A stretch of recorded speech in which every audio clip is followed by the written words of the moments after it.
انت فاكر ان البنت اللي بتقولك حاضر ونعم وبتسايسك وبتريحك وحاضر يا حبيبي اللي انت شايفه دي بتحبك؟ لا، مش شرط. الحلقة دي هقولك سر يعرفك اذا كان البنت دي فعلا بتحبك ولا واخداك مصلحة. انا في الحلقة دي قلت واخداك مصلحة، ما عملتش زي الحلقة اللي فاتت لما قلت تعرفي منين الراجل اللي بيتسلى بيكي. ليه؟ لان البنت دايما بتبقى حاسبة خطواتها، عارفة في العلاقة دي هي عايزة ايه. مش زيك، انت ممكن لمجرد ان انت بتخرج مع مزة حلوة يا سلام انت مبسوط. هي ما عندهاش كده، هي عندها في هدف، دايما في هدف في العلاقة.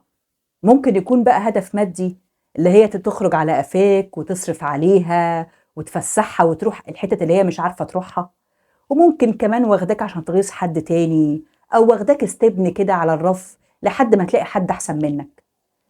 طب يا هتقولي اعرف منين يا نوال ان هي بتحبني؟ البنت لو لقيتها بتغير عليك ومهتمة بتفاصيل يومك تبقى يا معلم حبتك.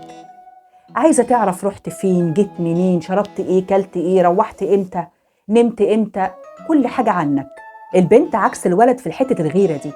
الولد بيغير لمجرد ان هو عايز اللي معاه تبقى ليه لوحده، لكن البنت لما تغير يبقى فعلا حبتك.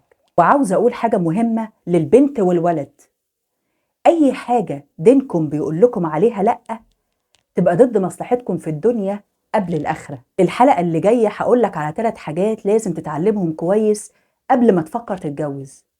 وبس كده، واستنوا نوال في حلقة جديدة.